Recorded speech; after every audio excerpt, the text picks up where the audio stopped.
Avis vascular centre మన దేశంలోనే the best varicose vein hospital. నమస్కారం, శ్రీమాత్రే నమః. Welcome to Suman TV. నేను గీతాంజలి. ప్రస్తుతం మనతో పాటు శ్రీచక్రపీఠం వ్యవస్థాపకులు, ప్రముఖ జ్యోతిష్య పండితులు, సుమన్ టీవీ ప్రేక్షకులందరికీ ఎంతో సుపరిచితులైన బ్రహ్మశ్రీ డాక్టర్ ప్రదీప్ జోషి గురువు గారు ఉన్నారు.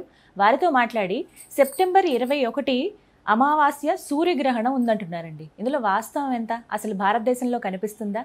ఇది ఎలాంటి సూర్యగ్రహణం ప్రత్యేకించి చెప్పుకోవాలి. చాలామందికి ఏంటంటే మనం అసలు పాటించాలా వద్దా, పట్టువిడుపు స్నానాలు ఉంటాయా లేదా, మనం ఏమైనా దీక్షలు తీసుకోవాలా, ఆ సమయంలో మంత్రజపం చేయాలా, అసలు ఏ సమయంలో వచ్చింది, ఎవరెవరికి కనిపిస్తుంది, ఇంకా ఏమైనా నియమాలు ఉంటాయా, ఇలా ఎన్నో సందేహాలు కదా. ఇవన్నీ గురువుగారి మాటల్లో విని నివృత్తి చేసుకుందాం. గురుగారు నమస్కారం అండి. శ్రీమాత్రే నమః. గురుగారు, సూర్యగ్రహణం మొన్ననే చంద్రగ్రహణం ఇలా వెళ్ళిందో లేదో ఒకే మాసంలో చూడడం అనేది కాస్త ఆందోళనగా ఉంది. కానీ ప్రభావాలు ఏమన్నా ఉంటాయా అని మాట్లాడే ముందు అసలు మనకు కనిపిస్తుందండి భారతదేశంలో? శ్రీ గురుభ్యో నమః. శ్రీమాత్రే నమః. అచింత్య వ్యక్త రూపాయ నిర్గుణాయ గుణాత్మనే సమస్త జగదాధారమూర్తయే బ్రహ్మణే నమః. మొట్టమొదటిగా ఈ సూర్యగ్రహణము చంద్రగ్రహణం అనేది ప్రతి ఒక్కరూ సర్వసాధారణంగా అందరూ తెలుసుకోవాల్సిన విషయం ఒకటి ఉంటుంది. సూర్యగ్రహణం వచ్చినా చంద్రగ్రహణం పక్కా వస్తుంది, చంద్రగ్రహణం ఒక్కసారి వచ్చినా సూర్యగ్రహణం తప్పకుండా వస్తుంది. అంటే సూర్య చంద్ర గ్రహణాలు ఎప్పుడు కూడా 15 రోజుల గ్యాప్లో పక్కా వస్తాయి, అందులో డౌట్ లేదు. కాకపోతే ఒక ప్రదేశంలో కనిపిస్తే ఒక ప్రదేశంలో కనిపించవు. ఎందుకోసం అంటే మొట్టమొదటిగా మనం ఈ లాజిక్ తెలుసుకోవాలి. సూర్యగ్రహణం అంటే ఏంటంటే భూమికి సూర్యుడికి మధ్యన చంద్రుడు అడ్డం వస్తాడు. అప్పుడు ఏమవుతుంది అంటే మనకి సూర్యుడు కనబడడు, కాబట్టి అది సూర్యగ్రహణం. ఎందుకోసం అంటే చంద్రుడు భూవాసులకి సూర్యుడికి అడ్డంగా కనిపిస్తాడు కాబట్టి అది సూర్యగ్రహణం. అయితే సూర్యుడు చంద్రుడు శీఘ్రగతియే, భూమి కూడా శీఘ్రగతిమే. సో భూమి మీద మనం తిరుగుతూనే ఉంటాము, చంద్రుడు కూడా శీఘ్రంగా వెళ్తానే ఉంటాడు. అయితే సూర్యగ్రహణము రేర్ ఫ్యాక్ట్గా కొంచెం సేపు మాత్రం ఉంటుంది, అది కూడా కొన్ని ప్రాంతాల్లో మాత్రమే కనిపిస్తుంది పాక్షికంగా. అంటే సూర్యగ్రహణం ఎప్పుడైనా సరే ట్రావెల్ అవుతూ ఉంటుంది. అంటే ఒక ప్రదేశంలో కొంచెం కనిపిస్తుంది, ఇంకో ప్రదేశంలో కొంచెం కనిపిస్తుంది, కానీ స్టేబుల్గా అంతగా ఒకే దగ్గర కనబడడం అనేది రేర్గా జరుగుతుంది. అది పోయిన సంవత్సరం షష్టగ్రహ కూటం జరిగింది, అది అందరం మనం చూసాము. దానికి సంబంధించి ఈ సంవత్సరం ఇప్పటికి సంవత్సరం అవుతుంది జూన్కి. పోయిన సంవత్సరం జూన్లో వచ్చింది, జూన్కి సంవత్సరం అవుతుంది. సో ఎన్ని జలప్రళయాలు, ఎన్ని విపత్తులు చూసాం. ఈ సంవత్సరం కూడా భయంకరమైన విపత్తులన్నీ చూస్తూనే ఉన్నాం. ఇప్పుడు సూర్యగ్రహణము, చంద్రగ్రహణం వచ్చింది. అంటే చంద్రగ్రహణం అంటే ఏంటిది? భూమి యొక్క నీడ లోపలికి చంద్రుడు ప్రవేశించడము. అంటే సూర్యుడికి చంద్రుడికి 180 degrees ఉన్నప్పుడు సూర్యుడి యొక్క వెలుగు పూర్తిగా చంద్రుడి మీద పడితేనే దాన్ని పౌర్ణమి అంటారు. పౌర్ణమి రోజే ఏమవుతుంది అని అంటే చంద్రగ్రహణం కనిపిస్తుంది. సో చంద్రుడు ఏమవుతాడు అంటే భూమి కొంచెం దగ్గరగా రావడం వల్ల భూమి యొక్క నీడ లోపలికి ప్రవేశిస్తాడు. భూమి నీడ లోపలికి ప్రవేశించినప్పుడు భూవాసులకి చంద్రుడు కనబడకుండా ఉంటాడు, కాబట్టి ఇదే చంద్రగ్రహణం అనమాట. కాబట్టి ఇక్కడ కనబడ్డాడు అంటే అర్థమైంది అని అంటే మళ్ళీ ఇటు తిరిగి వచ్చేసరికి, అమావాస్యకి తిరిగి వచ్చేసరికి ఏమవుతుంది అని అంటే కొంచెము భూవాసులకు దగ్గర ఉంటుంది. కాబట్టి ఉదాహరణకి ఇప్పుడు నా చేయి ఇక్కడ పెట్టుకున్నాను, నేను ఇక్కడ దగ్గర నుంచి ఇలా అని అంటే నా కంటికి ఏదైతే కనబడాలో అది కనబడకుండా ఇది కొంచెం ఆపుతుంది. సేమ్ ఇప్పుడు కన్ను అనేది భూవాసుడు అనుకుందాం, ఇది చంద్రుడు అనుకుందాం. ఇప్పుడు చంద్రుడు ఇలా అడ్డం వచ్చాడు, కెమెరా అంటే ఇప్పుడు మీరు సూర్యుడు అనుకుందాం, ఇలా అడ్డం వచ్చాడు, ఇలా అడ్డం వచ్చి ఇలా వెళ్ళిపోయేసరికి కనబడదు. అట్లాగే సూర్యగ్రహణం కూడా అలాగే సంభవిస్తుంది. ఇప్పుడు సెప్టెంబర్ 21వ తారీఖు వచ్చే సూర్యగ్రహణం ఏంటంటే మన భారతదేశంలో కనబడదు, కాబట్టి దీనికి సూతక స్నానం ఉండదు, పట్టు స్నానాలు, విడుపు స్నానాలు ఏవి ఉండవు. అలాగే దేవాలయాలు మూయడము అలాంటి పద్ధతులు ఏవి అవసరం లేదు. అలాగే గర్భిణీ స్త్రీలకు కూడా ఇంట్లో ఉంటే మంచిది. ఎందుకోసమంటే సూర్యుడికి గ్రహణం ఏర్పడినప్పుడు అతి నీళ్ళలోహిత కిరణాలు ఎక్కడైనా పడతాయి. సో అక్కడెక్కడో అంటార్కిటిలో ఇది గ్రహణం జరుగుతుంది. సో అంటార్కిటిక్లో ఫిజీ అనే కంట్రీలో కనిపిస్తుంది, అక్కడ సంపూర్ణ సూర్యగ్రహణం, పూర్తిగా సూర్యగ్రహణం. సో మోస్ట్ ఆఫ్ ద జనావాసాలకు ఎవ్వరికి కనబడింది, ఇది అంతా కూడా ధ్రువ ప్రాంతంలో జరుగుతుంది కాబట్టి మనకి కనబడదు కాబట్టి మనకి పెద్దగా దీనివల్ల ప్రభావం అయితే ఏమీ లేదు. అయితే ఈ సూర్యగ్రహణం మాత్రం ఏంటంటే పర్వకాలము అంటారు. గ్రహణం అనేటువంటిది ఎప్పుడైనా పుణ్యకాలం, అది భూమి మీద ఎక్కడ సంభవించినా సరే అది పుణ్యకాలం అని అంటారు. పుణ్యకాలం అంటే అర్థమైంది, మనం జీవితంలో ఏదైనా ఒక పుణ్యం సంపాదించుకోవాలి అంటే ఒక సత్కర్మ చేయాలి, ఏదైనా ఒక జపము, మంత్రము, తపము, యాగము ఏది చేసినా 1000 రెట్లు ఫలితం ఎప్పుడు వస్తుంది అని అంటే కేవలం గ్రహణం అప్పుడు మాత్రం వస్తుంది. అది గ్రహణం కనబడిన చోట ఏంటంటే గ్రహణ ప్రభావము పూర్తిగా 100% ప్రభావం ఉంటుంది. గ్రహణం కనబడకపోయినా కానీ 1% ఉంటుంది, అంటే ఒకటో పాదం అంటే 25% ఉంటుంది. గ్రహణం కనబడే చోట 100% గ్రహణ ప్రభావం ఉంటుంది. కాబట్టి ఏమంటాను అంటే నేను ఈ గ్రహణానికి సంబంధించి ఎవరూ కంగారు పడకండి, ఎవరూ దిగులు పడకండి. అంటే ఇండివిజువల్ పర్సన్స్కి ఎవరికి కూడా ఈ గ్రహణం మీద పెద్దగా ఎఫెక్ట్ ఏమీ ఉండదు. కాబట్టి ఏ పలానా రాశి వాళ్ళకి బాగాలేదనో పలానా రాశి వాళ్ళకి బాగుందనో అంటారు, కానీ శాస్త్ర ప్రకారం ఏంటంటే గ్రహణం కనబడినప్పుడు మాత్రమే ఎక్కడైతే గ్రహణం కనిపిస్తుందో అక్కడ ఉండేటువంటి ప్రజలకి ఆయా రాశుల వాళ్ళకి ఆ ప్రభావం అనేది ఉంటుంది. సాధారణంగా అర్ధరాత్రి 11 తర్వాత అని అంటున్నారు కాబట్టి ఇంకా అసలు ఎలాగో నిద్రించే సమయం కాబట్టి అది పెద్దగా ఎఫెక్ట్ ఉండదు. అంటే జీవితంలో నాకేం అవసరం లేదు, నేను హ్యాపీగా ఇట్లాగే గడిపేస్తాను ఉన్నది ఉన్నట్టుగా అనుకునే వాళ్ళు హ్యాపీగా పడుకోవచ్చు. కానీ జీవితంలో నా జీవితంలో అద్భుతం జరగాలి, ఇది పర్వకాలము, ఈ కాలంలో నేను ఏదైనా సాధన చేస్తాను, లైఫ్లో ఏదన్నా టర్నింగ్ రావాలి అంటే నేను లైఫ్లో ఒక గొప్ప స్థాయి చూడాలి అని కలలు కనే వాళ్ళు మాత్రం పడుకోకూడదు ఆ రోజు. టైమింగ్ ఏంటండి, ఎప్పటి నుంచి ఎప్పటి వరకు? ఇది మన భారతదేశ కాలమాన ప్రకారం ఏంటంటే రాత్రి 11 గంటల నుంచి తెల్లవారుజామున 3 గంటల వరకు ఈ గ్రహణం ఉంటుంది. ఆల్మోస్ట్ 10:30కి నుంచి ఈ గ్రహణ ప్రభావం స్టార్ట్ అవుతుంది. ఇది సాధన చేయాలనుకునేటువంటి వాళ్ళు మాత్రం నదీ స్నానం చేయడము, నదీ తీరానికి వెళ్ళడము, లేదు ఇంట్లో పట్టు స్నానాలు పట్టుకోవడము, విడుపు స్నానాలు చేయడము, సాధన చేసే వాళ్ళకు మాత్రమే, అంటే తపస్సు జపం చేసుకునే వాళ్ళు మాత్రము యజ్ఞము యాగం చేయొచ్చు. ఎందుకోసం అంటే గ్రహణము ఉన్నటువంటి ఒక శక్తి ఏమిటంటే సాధారణ సమయములో ఒక మంత్రం చదివితే నీకు ఒక్క పుణ్యం, ఒక మంత్రం చదివితే ఒకసారి చదివినంత పుణ్యం వస్తే గ్రహణ సమయంలో ఒక్క మంత్రం ఒకసారి చదివినా అది 1000 సార్లు చదివిన పుణ్యఫలం వస్తుంది. సో మీరు గ్రహణ సమయంలో యాగం ఒక్క హవిస్సు తర్పణం చేశారు, 1000 తర్పణాలు చేసినట్టు. అదే 100 తర్పణాలు ఇస్తే 1,00,000 తర్పణం ఇచ్చినట్టు లెక్క. అంటే 1,00,000 సార్లు హోమం చేయాలంటే చాలా పెద్ద పని. అదే గ్రహణ సమయంలో 108 తర్పణాలు ఇచ్చామనుకోండి, 108 సార్లు స్వాహకారం ఇచ్చామనుకోండి, ఇంకా దాని మించిన శక్తి అద్భుతం ఇంకోటి ఉండదు. అది మేము స్వయంగా అనుభవిస్తున్నాము, మాకు తెలుస్తున్నాయి కూడా. ఎందుకోసమంటే అమ్మవారు ఒక శక్తి ఇచ్చింది. ఆ గ్రహణ సమయంలో ఎవరెవరికి నేను తేనె తమలపాకు ఇచ్చానో వాళ్ళందరూ క్యూర్ అయిపోయారు. ఆల్మోస్ట్ వాళ్ళందరూ కూడా. అది ఏందో విచిత్రం, నేను కూడా అసలు నమ్మను, ఒకసారి నమ్మని వ్యక్తిని. మా నాన్నగారు ఇది చెప్పిన తర్వాత ఈ పద్ధతి పాటించిన తర్వాత నమ్మాల్సి వస్తుంది. మిరాకిల్స్ జరుగుతున్నాయి మిరాకిల్స్.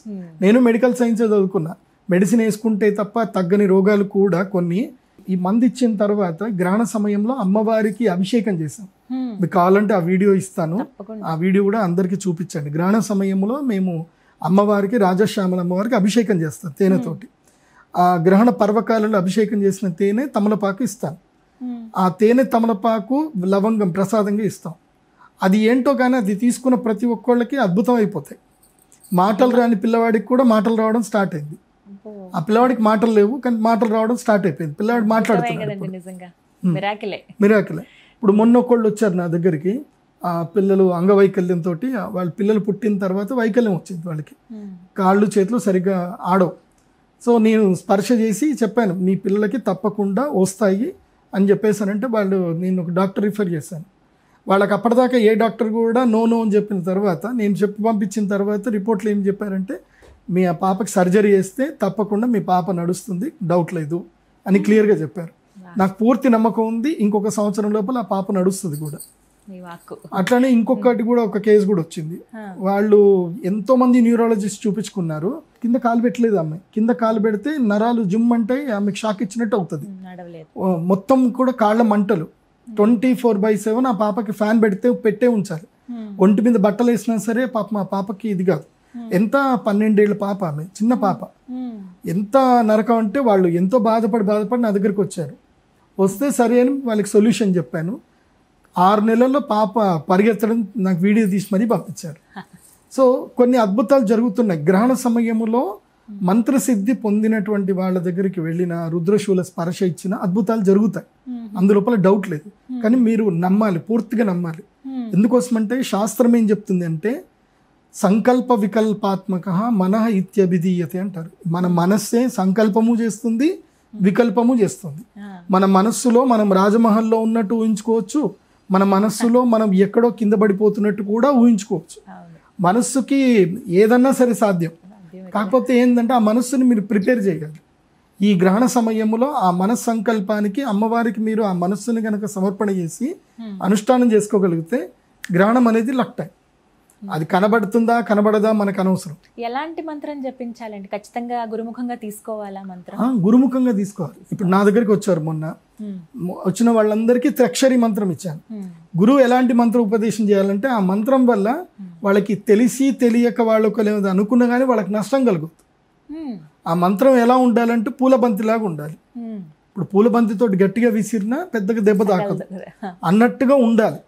సో అలాంటి మంత్రమే ఇవ్వాలి తప్ప వేరే మంత్రాలు ఇచ్చుకోవచ్చు. కాకపోతే తగు జాగ్రత్తలు చెప్పి మనస్సుని ఎలా నియంత్రణ, ఎందుకోసమంటే ఈ గ్రహణ మంత్రం ఎలా అంటే గ్రహణ సమయంలో మంత్రసిద్ధి అవుతుంది కదా, అది ఎలా ఉంటుంది అని అంటే ఇంకా నువ్వు మనసులో ఏదనుకుంటే జరిగిపోతుంది. మరి నువ్వు మనసులో ఏదైనా నెగిటివ్ అనుకున్నావు అనుకోండి, అది కూడా కష్టమే కదా. కాబట్టి అలాంటి మంత్రాలు ఇవ్వకూడదు.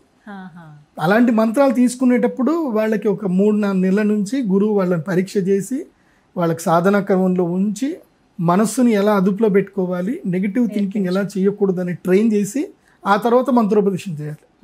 అందుకే నేను మంత్రోపదేశం చేసేటప్పుడు ఒక 2-5 నిమిషాలు ఉపోద్ఘాతం కొన్ని చెప్తాను, కొన్ని రూల్స్ చెప్తాను. డోంట్ హేట్ ఎనీవన్, ఎవరిని హేట్ చేయకండి. తర్వాత ఇంట్లో కూడా నిన్ను చంపేస్తారా, నీకు నరికి పోగులు పెడతాను, ఇలాంటి కొన్ని మామూలుగా మన తెలుగులో సాధారణంగా అంటాం. సో అలాంటి మాటలు అనకూడదు. ఆ ఊరికే కూడా అనకూడదు. ఎందుకోసం అంటే మంత్రసిద్ధి నాలుక మీద పొందిన తర్వాత అది అగ్నిలాగా, నువ్వు ప్రేమగా అయినా సరే సురుకు పెట్టిన మనసులో నీకు ప్రేమ ఉంది, మంచి వేడిగా కాల్చినటువంటి సలాక తీసుకెళ్ళి నువ్వు ప్రేమతో ముట్టినా కాలుతుంది, కోపంతో ముట్టినా కాలుతుంది. కాబట్టి మంత్ర సాధన చేసేటప్పుడు మనస్సును నియంత్రణలో పెట్టుకున్న తర్వాత మంత్ర సాధన చేయాలి.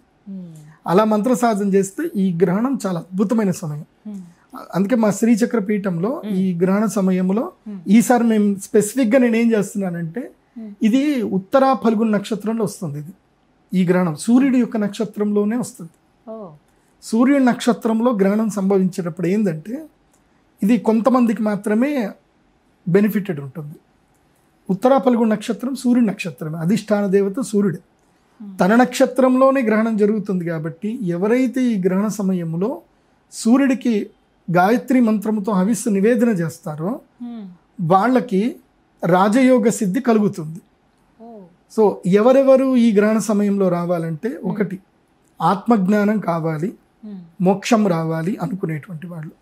అంటే కొంతమందికి వయసు అయిపోతుంది, వాళ్ళకి ఏం చేయాలో అర్థం కాదు, జీవితం అంతా చూసుకుంటే పిల్లల కోసం చేసిందే కనిపిస్తుంది తప్ప వాళ్ళ కోసం వాళ్ళు చేసుకున్నది ఏది కనిపించదు. తీరా చూస్తే పిల్లలు ఏమైనా ప్రేమగా ఉన్నారు అంటే వాళ్ళు కూడా ప్రేమగా ఏమి ఉండరు, ఏదో ఫోన్లు చేసి మాట్లాడతారు, తిన్నావా, ఇంకేం సర్లే పడుకో అనే రకంగానే ఉంటారు. సో అది వాస్తవం. మారుతి ఎవరో డైరెక్టర్ చూపించాడు పండుగ చేసుకో సినిమాలో, కరెక్ట్గా చూపించాడు. అంతే, పిల్లలందరూ అంతే ఉంటారు. ప్రేమ ఉన్నా వాళ్ళు ఏం చేయలేరు. ఎందుకోసం అంటే వాళ్ళ పిల్లలు వాళ్ళ సంసారాలు చేసుకోవాలి కాబట్టి అంతే ఉంటారు ఇంకా. సో అలాంటి తల్లిదండ్రులకి, అలాంటి పెద్దవాళ్ళకి ఈ గ్రహణం సాధనం. ఎందుకోసమంటే ఇది మహాలయ అమావాస్య. మీ జీవితంలో ఎన్ని పాపాలు చేసినా, అంటే తెలిసి తెలియక చేసిన పాపాలు ఏమి ఉన్నా కర్మ అయితే అనుభవించాల్సింది. కాకపోతే అమ్మవారి సన్నిధానంలో ఈ గ్రహణ సమయంలో అనుష్ఠానం చేసుకుంటే వాళ్ళకి సూర్యలోకంలో ఆతిథ్యం వస్తుంది భవిష్యత్తులో. ఎందుకోసం అంటే చనిపోయినటువంటి వాళ్ళు 3 లోకాలకు వాళ్ళు వెళ్ళాల్సింది ఉంటుంది. తండ్రి, తాత, ముత్తాత, ముగ్గురు ఉంటారు. సో తండ్రి ఇమీడియట్లీ చంద్రలోకానికి వెళ్తాడు, తాత సూర్యలోకంలో ఉంటాడు, ముత్తాత బ్రహ్మలోకంలో అంటే ఊర్ధ్వలోకంలో ఉంటారు. సో ఈ 3 లోకంలో ఉన్నటువంటి వాళ్ళకి మోక్షసిద్ధి కలగాలి అన్నప్పుడు ఏంటంటే ఈ మంత్రోపదేశము ఇప్పుడు ఇక్కడ కనుక మీరు మంత్రం చేసుకుంటే రేపు భవిష్యత్తులో మీ పిల్లలు మీకు శ్రాద్ధం చేసినా చేయకపోయినా గ్రహణ సమయంలో సూర్యుడి గనక సరిగ్గా తర్పణాలు వదిలి సూర్య మంత్రముతో గనక అనుష్ఠానం చేసుకుంటే, అరుణం అని ఒకటి ఉంటుంది అనమాట, అరుణ ప్రశ్న అని ఉంటుంది, దానితో సూర్యుడికి సరిగ్గా హవిస్సు నివేదన చేసుకుంటే మరణం తర్వాత కూడా వాళ్ళకి సూర్యలోక ప్రాప్తి కలుగుతుంది. సూర్యలోకంలో వాళ్ళకి ఆతిథ్యం దొరుకుతుంది. ఇక్కడ వాళ్ళ పేరు మీద దానం చేసినా చేయకపోయినా ఏది జరిగినా, అంటే ఇప్పుడు శ్రాద్ధం చాలా మంది మనస్ఫూర్తి కూడా చెయ్యరు, ఏదో ఇక సర్లే మాకేం ఆస్తి రాసి పెట్టలేదు, ఏం చేయలేదు, ఇట్లా అంటే మనస్సు వికారంతో ఉంటుందన్నమాట. ఎప్పుడు కూడా మంచి పని చేయడానికి మనస్సుకి ఎప్పుడు కూడా చైతన్యం అనేది దోహదపడదు. తల్లిదండ్రులను ద్వేషిస్తారు, చనిపోయిన వాళ్ళని తిట్టుకుంటారు. మా తాత ఆ పొలం అమ్మేసిండు, గచ్చిబొల్ల మాకు 4 ఎకరాల పొలం ఉండే, మా తాత 90s అమ్మేసిండు, అప్పుడు అమ్మకపోతే ఇవాళ మేము కోటీశ్వరులం అవుతుంటుంది, ఇలా చెప్పుకుంటారు. ఆ తాతల్ని తిట్టుకుంటారు కూడా. అలాంటివి చేయకూడదు. కాకపోతే ఏంటంటే ఎవరు ఏదైనా సరే నీ ఆత్మోద్ధారానికి నీకు ఈ గ్రహణం ఉపయోగపడుతుంది. ఒకటి స్వీయ ఆత్మోద్ధారణ కోసం గ్రహణం ఉపయోగం. ఎందుకోసం అంటే మహాలయ అమావాస్య. ఈ మహాలయం అంటే అన్నిటినీ లయం చేసేస్తుంది మహాలయ అమావాస్య. తర్వాత అంటే ఇది వీళ్ళకే కాదు, వాళ్ళ తాతలకి కూడా ఇది మంచి శక్తిని ఇస్తుంది. అంటే ఊర్ధ్వలోకంలో ఉండేటువంటి వాళ్ళకు కూడా మహాలయ అమావాస్య రోజు సూర్య తర్పణాలకి ఇస్తూ సూర్యగ్రహానికి ఆ యాగం గనక చేయగలిగితే వాళ్ళకి మోక్షం కలుగుతుంది. అందుకే మోక్షం అని చెప్పాను. మోక్షంకి ఇది మంచి సాధన. రెండవది ఏమిటంటే గనక శరీరంలో రుగ్మతలు, ముఖ్యంగా ఎముకలకి సంబంధించి స్కిన్కి సంబంధించిన సమస్యలు ఉన్నటువంటి వాళ్ళు ఈ గ్రహణ సమయంలో తర్పణం చేసుకొని హవిస్సు నివేదన చేసుకొని, సో మేము ఇలాంటి శ్రీచక్ర స్ఫటికలింగం ఇస్తాం. స్ఫటికము సూర్యుడికి ఇది ప్రతిబింబం కాబట్టి ఈ శ్రీచక్ర స్ఫటికలింగం ఇచ్చి గ్రహణ సమయంలో అభిషేకం చేస్తాం. ఈ అభిషేకం చేసిన నీటిని ఒక వాటర్ బాటిల్ తెచ్చుకోండి, 5 లీటర్ల క్యాన్ అయినా తెచ్చుకోండి, బిస్లెటర్ వాటర్ క్యాన్లు అయినా తెచ్చుకోండి. ఆ నీళ్లు అభిషేకం చేసిన నీళ్లు దాచిపెట్టుకోవాలి. గ్రహణ సమయంలో అభిషేకం చేసిన నీళ్లు దాచిపెట్టుకోవాలి. రోజు తీర్థంలాగా తీసుకున్నారనుకోండి, శరీరంలో రుగ్మతలు మెల్లిమెల్లిగా తగ్గిపోతూ ఉంటాయి. అస్థిగత రోగాలు, ఇప్పుడు పూర్వజన్మ కృతం కర్మ పాపకర్మ వ్యాధి రూపేణ పీడ్యతే. అంటే పూర్వజన్మ చేసినటువంటి పాపకర్మలు ఏమైనా ఉంటే కనుక పాపకర్మలు వ్యాధి రూపంలో పీడిస్తాయి. అదే గ్రహణ సమయంలో శ్రీచక్ర స్ఫటికలింగానికి పూజ చేసుకొని ఆ తీర్థాన్ని కంటిన్యూగా తీసుకున్నట్లయితే వ్యాధులు క్రమేపీ తగ్గుతాయి. అది కాకుండా నేను కొన్ని ఆయుర్వేద ఔషధాలు కూడా చెప్తాను. దీనికి కంబైన్డ్గా కాంబినేషన్గా ఆయుర్వేదం కనుక తీసుకుంటే ఇటు పుణ్యము అటు పురుషార్థం రెండు కలిసి అక్కడనే మా అమ్మవారి టెంపుల్లోనే చేస్తాం, పీఠంలోనే సమయానికి రావాల్సి ఉంటుందా? తప్పకుండా రావాలి. రాత్రి పూట గ్రహణం అంటే టెంపుల్ క్లోజ్ చేస్తారు కదా దేవాలయం. ఇప్పుడు గ్రహణము మేము టెంపుల్ క్లోజ్ చేసినా బయట పూజ చేస్తాం కదా. ఇప్పుడు చంద్రగ్రహణం వచ్చింది, అమ్మవారి దేవస్థానం మూసేసాము, కానీ మేము దేవస్థానము ఏదైతే ప్రాంగణంలో చేయిస్తాం. ఇప్పుడు గ్రహణం ఇప్పుడు లేదు, మనకి పర్వకాలం మాత్రమే, గ్రహణ నియమాలు లేవు, ఆలయం మూయడం లేదు.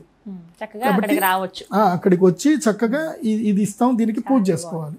శ్రీచక్రం పైన శ్రీచక్రం ఉంటుంది, కింద లింగం ఉంటుంది. సో శ్రీచక్ర స్ఫటికలింగాన్ని పూజ చేసుకోవాలి.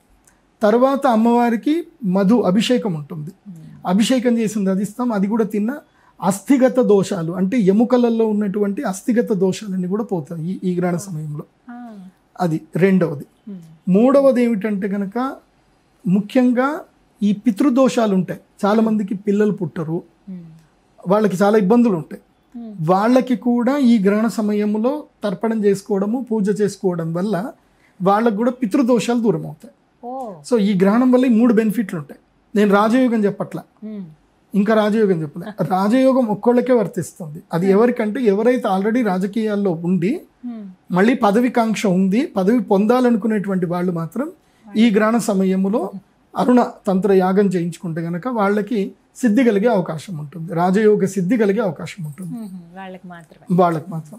అండ్ సింహరాశి కర్కాటక రాశి తప్పకుండా వచ్చి చేయించుకోవాలి ఈ టైంలో. అవును, ఇంకా అడగబోతున్నాను 12 రాశుల వారికి ఎలా ఉంటుందండి, అసలు ఎవరికైనా ప్రభావం ఉంటుందా? మంచి చెడు సింగిల్ % ఉంటుంది, 25% మాత్రం ఉంటుంది 12 రాశుల్లోకి. చంద్రగ్రహణంది 100% ఎఫెక్ట్ ఉంటుంది, రాజయోగమైన దుర్యోగమైన. కాకపోతే ఈ సూర్యగ్రహణం వల్ల ఏంటంటే 25% మాత్రమే, అంటే మైల్డ్గా ఎఫెక్ట్ ఉంటుంది, పెద్దగా అంత ఎఫెక్ట్ ఏమి ఉండదు. మొత్తం 12 రాశులకి మైల్డ్ ఎఫెక్ట్ ఉంటుంది. శుభం కలిగేటువంటి రాశులు ఏమైనా ఉన్నాయండి? సింపుల్, మనం లాస్ట్ టైం చెప్పినట్టుగానే మళ్ళీ సేమ్ క్యాలిక్యులేషన్ వేసుకోవాలి. నేను ఈ క్యాలిక్యులేషన్ చెప్పిన తర్వాత చాలా మంది పండితులు కూడా దాన్ని ఫాలో అయ్యి నీట్గా చెప్పుకున్నారు, ఎవరికి కన్ఫ్యూజన్ లేదు. అందుకే నేనేం చెప్పిన పద్ధతిగా నంబర్లు చెప్తాను. మీరు మళ్ళీ వేరే ఏ పండితులు చెప్పినా ఈ నంబర్ల ప్రకారం చూసుకోండి, చెప్తే కరెక్ట్, లేదంటే రాంగ్. గ్రహణము ఏ రాశిలో అయితే సంభవిస్తుందో తన రాశి నుంచి తన రాశి నుంచి ఆ గ్రహణం సంభవిస్తున్న రాశి ఎన్నో రాశి అయ్యి ఉండాలి అని అంటే 4వ రాశి, 8వ రాశి, అదేవిధంగా 12వ రాశి లేదా జన్మరాశి. ఈ 4 స్థానాలు అవుతే గనక వారికి అరిష్టము, వాళ్ళకి టైం బాగాలేదు అని అర్థం. ఈ గ్రహణంకి సంబంధించిన టైం బాగాలేదు. అది ఓన్లీ 15 రోజులకే ఎఫెక్ట్ ఉంటుంది, అంతకుమించి ఎక్కువ ఉండదు.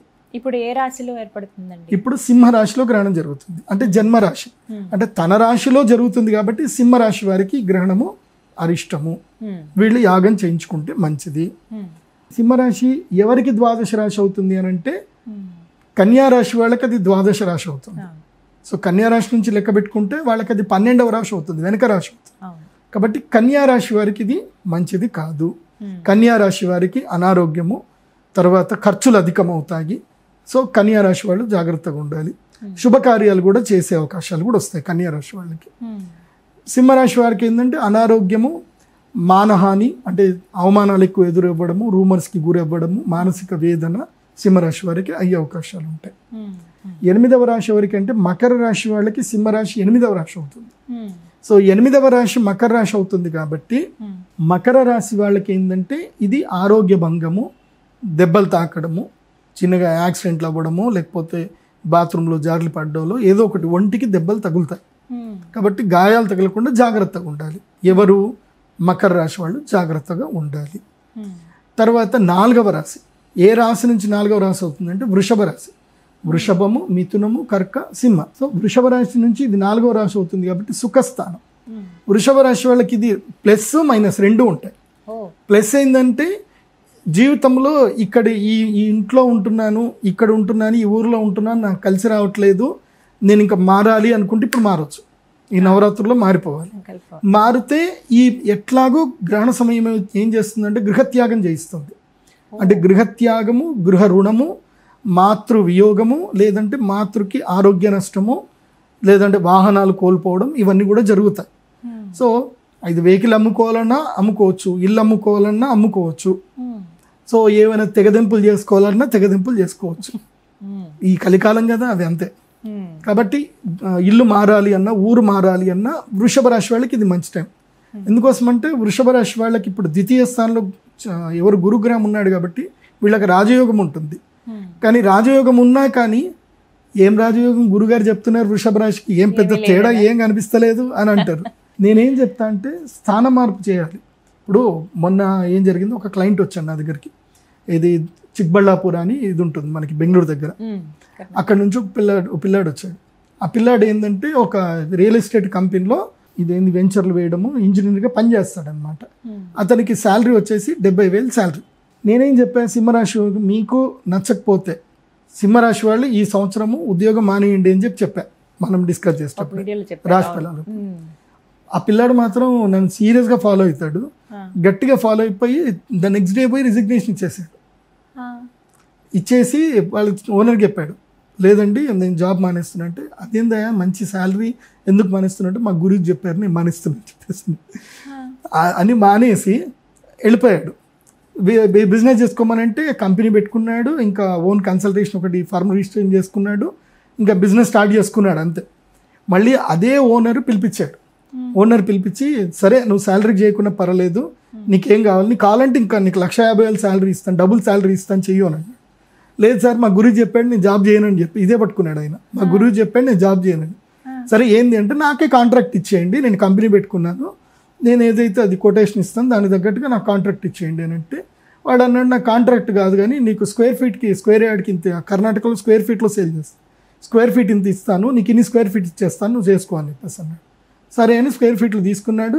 ఆ వెంచర్ మొత్తం వేసే లోపల స్క్వేర్ ఫీట్లు అన్నీ సేల్ అయిపోయాయి. దాదాపు 1,50,00,000 లాభం తీసుకొని బయటకు వచ్చేస్తాడు. తర్వాత ఏం చేశాడు, అక్షయ తృతీయకు వచ్చాడు. ఏది ఇన్నోవా కారు కొత్త తీసుకొని వచ్చాడు. గురూజీ నేను కారు కొనుక్కున్నాను, సంతోషం నాయన అని చెప్పి మళ్ళీ మొన్న ఆఫీస్కి వచ్చి ఈసారి ధనత్రయోదశి కూడా వస్తా గురూజీ అని చెప్పి 4-5 వెంచర్లు పట్టుకున్నాడు, సంపాదించుకున్నాడు. సో టైం చేంజ్ అవ్వాలంటే నువ్వు మెంటల్గా ప్రిపేర్ అవ్వాలి. గ్రహాలు మారుతాయి, నువ్వు మెంటల్గా ప్రిపేర్ అయ్యి నువ్వు దాన్ని పూర్తిగా నమ్మి దాని మీద ఎఫర్ట్ పెట్టకపోతే ఇట్స్ నెవర్ వర్క్, అది జరగదు, అందుకోలేరు. నువ్వు మెంటల్గా ఫస్ట్ ప్రిపేర్ అవ్వాలి. ఇప్పుడు కన్యా రాశి వాళ్ళకి ఈ దసరా నుంచి కన్యా రాశి వాళ్ళకి జస్ట్ 60 days లక్కీ టైం, 60 రోజులు లక్కీ టైం. ఎందుకోసం అంటే అతిచారుడైన గురుడు కర్కాటక రాశి లోపలికి ఎంటర్ అయ్యి మళ్ళీ రిటర్న్ అయిపోతాడు, అతిచారంగా వచ్చేస్తాడు. కర్కాటక రాశి లోపల గురువు ఎంటర్ అయ్యాడు అంటే అది ఏంటి అంటే అదృష్టం. సో వచ్చాడు అన్నప్పుడు మళ్ళీ లక్ ఇచ్చేస్తాడు. నువ్వు ఆ 15 daysలో ఉన్న లక్ నువ్వు గ్యాదర్ చేసుకోగలగాలి. 15 daysలో చేయగలిగేది ఏంది అది చెయ్యాలి అంతే. నీ జీవితంలో రెగ్యులర్ చేసే పనులు మానేయాలి, ఏమన్నా కొడితే కుంభస్థలం కొట్టాలి అన్నట్టు ప్రయత్నం చేయాలి. చేస్తే 100% సఫలీకృతం అవుతుంది. నువ్వు విశ్వసించాలి అంతే, నువ్వు నమ్మాలి, నమ్ముతా జరుగుతుంది. అందుకే కన్యా రాశి వాళ్ళకి ఇది కొంచెం నెగిటివ్ టైము. ఇప్పుడు ఎవరెవరికి అదృష్ట సమయాలు అంటే ఈ గ్రహణం తర్వాత అంటే ఈ నవరాత్రుల నుంచి దీపావళి వరకు అంటే అక్టోబర్ 18 వరకు ఈ టైం స్పేస్ ఏదైతే ఉందో లక్కీయెస్ట్ టైం ఎవరెవరికి అని అంటే 10, 11, 10వ స్థానము, 11వ స్థానము, అదేవిధంగా 6వ స్థానము, తర్వాత తృతీయ స్థానము. 3, 6, 10, 11 స్థానాల్లో గ్రహణం జరిగితే వాళ్ళకి అదృష్టం. 3వ రాశి ఏ రాశి అంటే మిథున రాశి. మిథున రాశికి మిథునం, కర్కాటకం, సింహ. కాబట్టి మిథున రాశి వాళ్ళకి ఏంది అని అంటే ఇప్పుడు మంచి సమయం. మిథున రాశి వారికి మంచి సమయం అంటే వాళ్ళకున్న అపవాదులు పోగొట్టుకోవడం కానీ లేదంటే ఏదైనా సరే సాహసపూరితమైన కార్యక్రమాలు చేయడానికి కానీ ఇది మంచి సమయం మిథున రాశి వాళ్ళకి. ఆ తర్వాత మీనరాశి. మీనరాశికి ఈ గ్రహణం ఏంటి 6వ స్థానంలో ఏర్పడుతుంది. మీనరాశికి ఏళ్ళనాటి శని ఉంది, అయినా సరే వీళ్ళకి లక్ టైం ఉంది కాబట్టి ఈ సమయంలో ఏదైనా సరే రుణాలు తీర్చేసుకోవడము, సెటిల్మెంట్స్ చేసుకోవడము, అప్పులు తీర్చేయడము, ఇదంతా కూడా మీనరాశి వారికి ఇది మంచి సమయం. ఏది ఈ 15 రోజులే, ఇంతకన్నా ఎక్కువ లేదు. టైం డ్యూరేషన్ చాలా తక్కువ, 15 రోజులు. మళ్ళీ పూర్ణచంద్రుడు వచ్చేంత వరకు మాత్రమే ఈ ప్రభావం ఉంటుంది. ఆ తర్వాత 2 రాశులు, అదేమిటంటే తులారాశి, వృశ్చిక రాశి. ఈ 2 రాశులకు ఏంటంటే కనుక అదృష్ట యోగం.